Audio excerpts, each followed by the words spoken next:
Hey, it's Joseph here. You can barely see me today because I've got a lot of products on the table today. I've been meaning to do this video for quite some time, but I just never got around doing so. So I finally put it together and I'm just gonna pull the trigger and see how this one goes. I like building PCs, and fiddling with all of these new products is something that I like to spend my own time on. However, in this day and age, it's been quite difficult justifying the cost for the upgrades to your machines. And the machine over here behind some of the boxes is the computer that I have been using daily. It is my main machine where I do most amount of 3D modeling, rendering, and also all the video productions. So this is a workhorse, and I named it Blue 5.0 because I have been upgrading since Blue 1.0. And today I want to make it into Blue 6.0 because I want to make this into a different case. It is not necessarily going to be a different spec because, as you can see, some of the parts that I have laid out is not necessarily an upgrade, but it is definitely going to be smaller. And hopefully you'll see at the end of this video this machine becoming smaller than what it is right now. This specific case behind here is one from Fractal Design, and supposedly it is a mini ITX case. However, it is almost the size of micro ATX. A lot of cases that are meant for mini ITX are a lot smaller than this specific case. This case is basically the one that I'm shooting for today, which is Masterbox NR200 from Cooler Master, and it is a very popular case in the world of small case build out there. So I want to put all the stuff from this case over here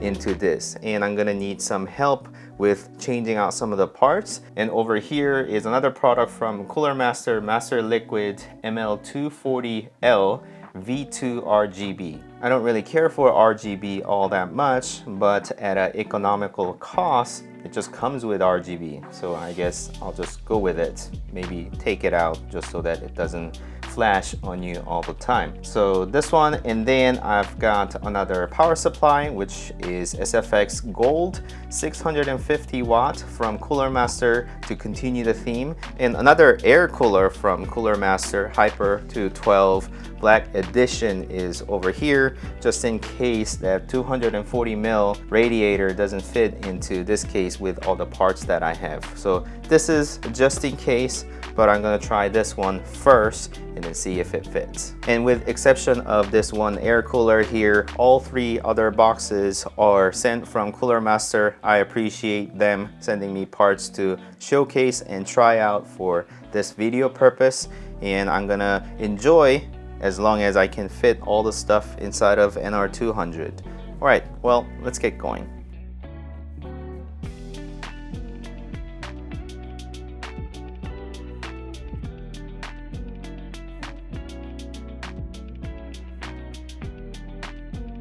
Oh yeah, it is definitely smaller. You can see that on camera. So let me just have it like this so you can see how taller this one is in comparison to this one.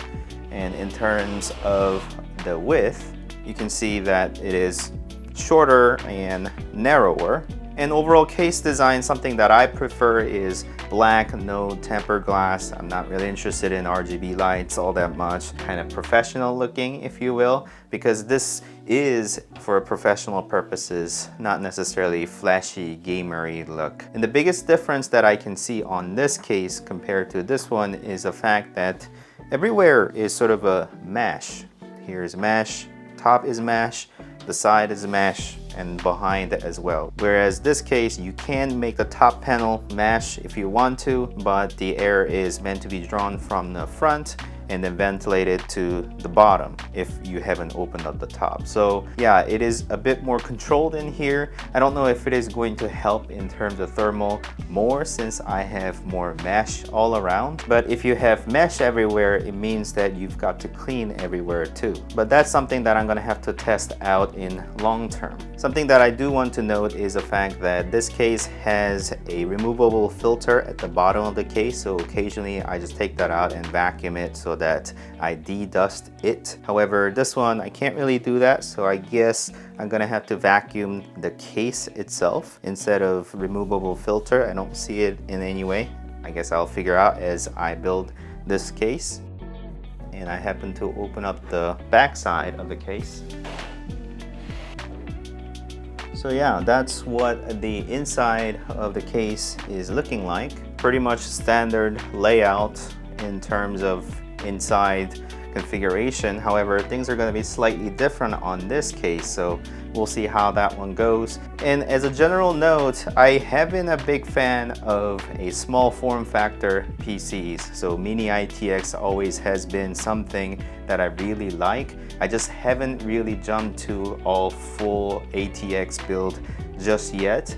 I just really appreciate the efficiency of small form factor PCs, just maximizing every inch out of the box that you are given with, and then putting as much performance and thermal solutions in there is what I kind of appreciate and what I like to tinker with. So going from here to here, which is smaller but same exact performance, means that it is something that I'm going to appreciate more.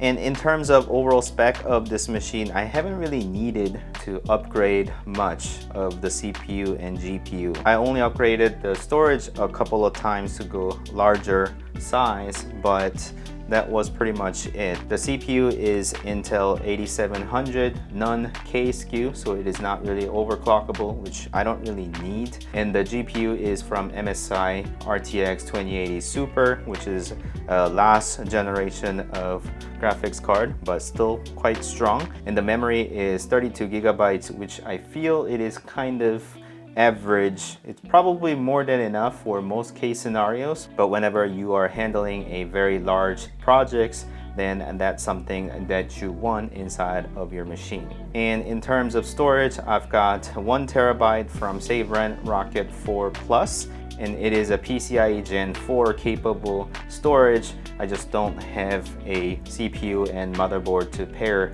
that up with. So it is plenty fast and large as well, but I have been enjoying it. So I'm just gonna use the same storage, not really going to swap any of those parts. So all the specs are going to remain exactly the same, just migrated into here, which is smaller form factor.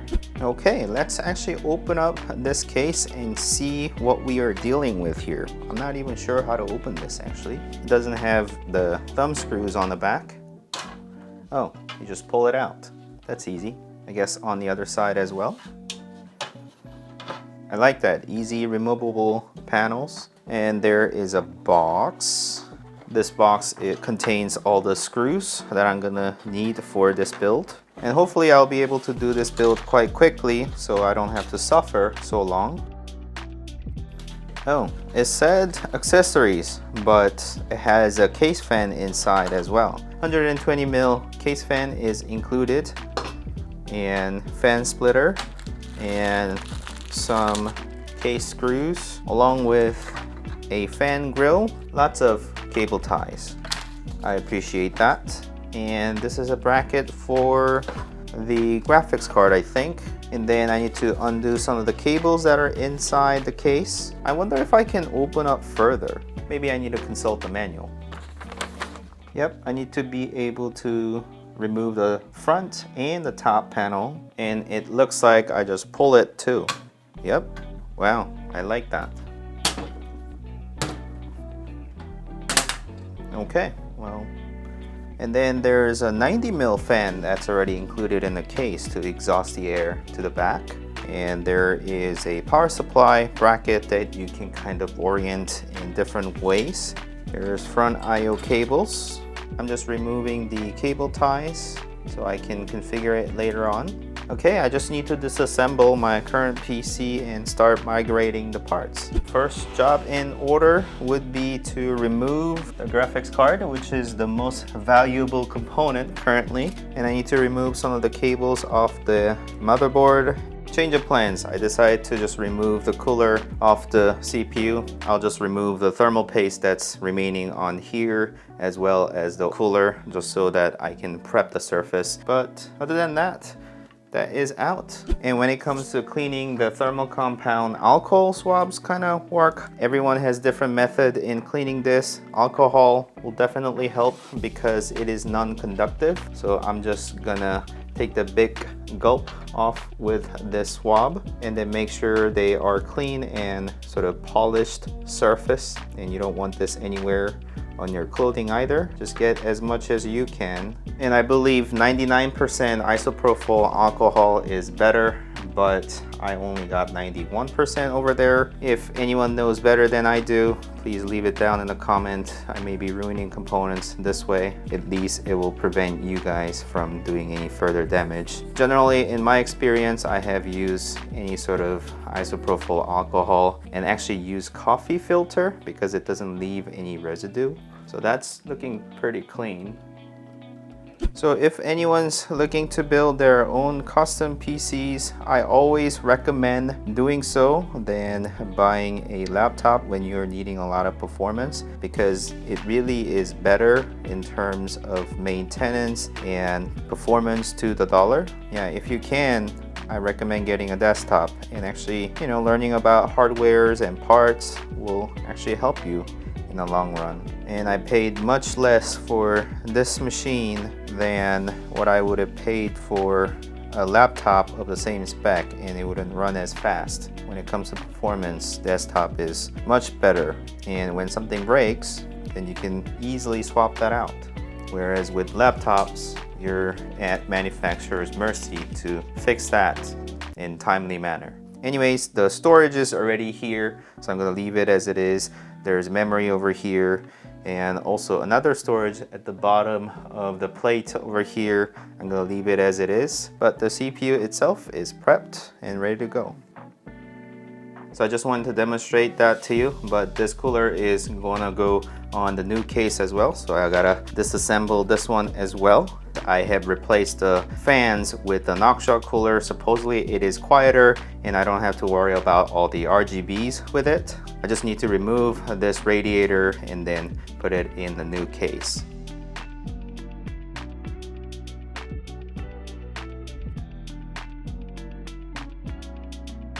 Okay, so I just need to apply thermal compound on the CPU so I can reattach the radiator. I only detach it just so I can show you what that would be like if you were to attach a cooler to your CPU. Just about the right size. And then I actually gotta make sure if I can orient this cooler properly. If it is something like this inside of the case, and then the cooler is going to be something like this, I think. Or maybe I twist it a little bit so that I have a bit more room. So maybe something like that, because that feels a lot more comfortable than having a real kink on the hose. Therefore, attach the pump like this. Lower it, and then give it a little wiggle, as always, and then tighten these. And you want to do hand tighten on one corner, and you go crisscross, so one there and here. Now I'm ready to put the whole set in here.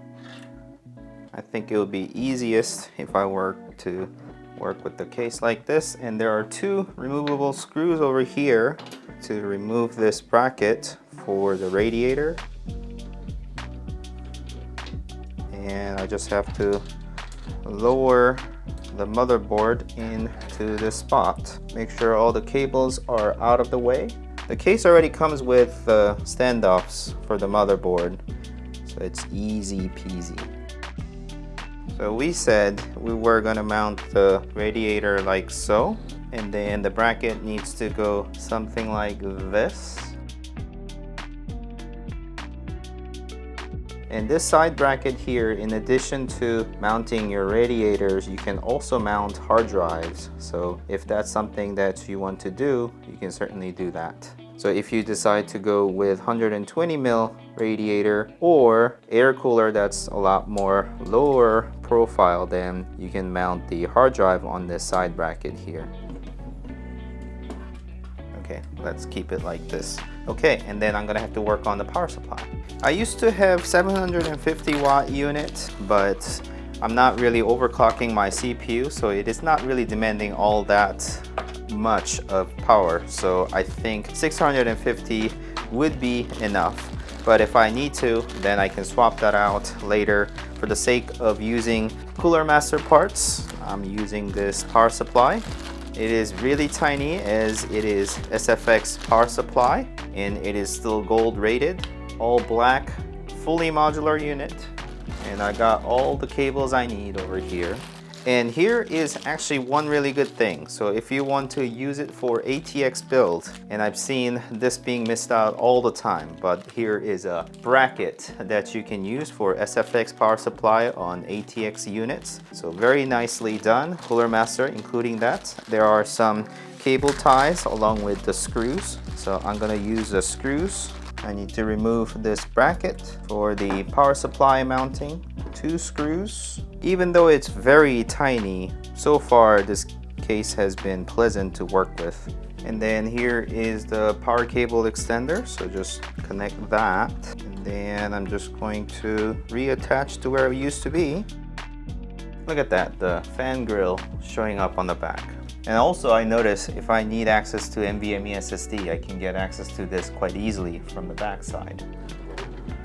Connect all the power cables. 24 pin is always the most difficult one, so I'll start with this one. Okay, I salvaged 2 fan splitters that I was using in my previous case.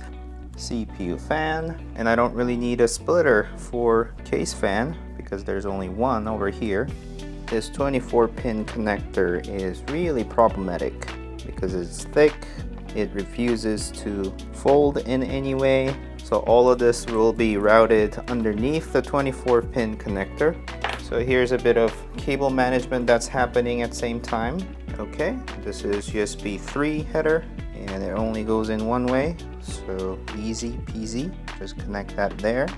I really like the fact that front IO connectors are all clumped up and lined up properly. And I'm just trying to leave some room for the graphics card as well.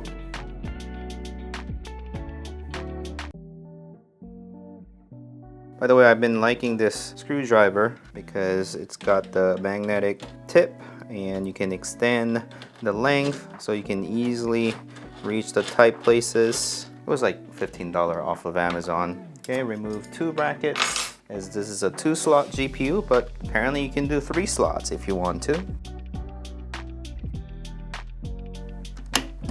The 24 pin connectors are really pushing up against it, but yeah, everything's slotted in. So this is a type of case that's gonna benefit a lot from some sort of cable management, because if you have cables hanging everywhere, then it is going to interfere with the air movement and possibly impact the thermal performance. However, because it's so tight that you can just tuck the cables in the crevices and they'll just stay there instead of you having to cable tie everything. So it's not the prettiest thing, but functionally it's fine. So all of that is connected. Let me just mount this bracket. And I think we decided to twist this once, like so.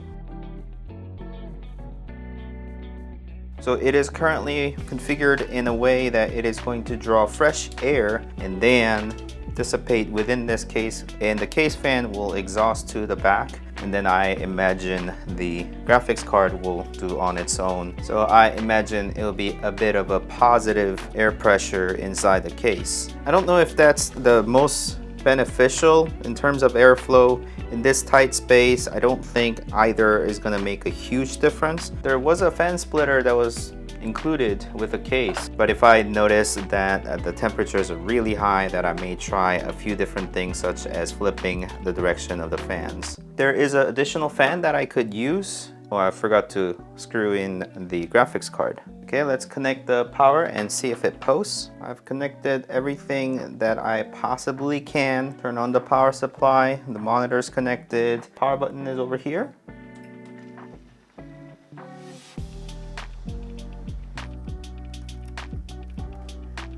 Yep, it is on, and I can barely hear anything. Okay, I confirmed everything is working. I just gotta close all the panels back up and then mount it under my desk so that I can use it for my standing desk. And I'm gonna test against some of the workflows that I do to see how the thermals are, just kind of push in terms of graphics and see how that performs. But so far I couldn't hear anything, so I imagine everything will be fine.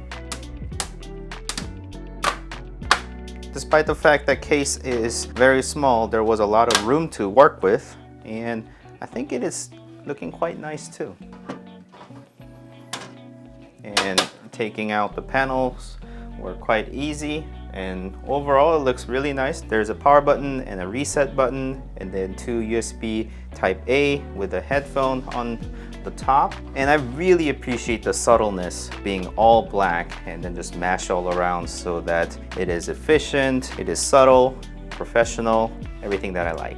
If you have liked this build, please like this video and consider subscribing to my channel if you want to continue watching these type of videos. Thank you so much for watching this video, and with that, I'll see you guys next time. Bye.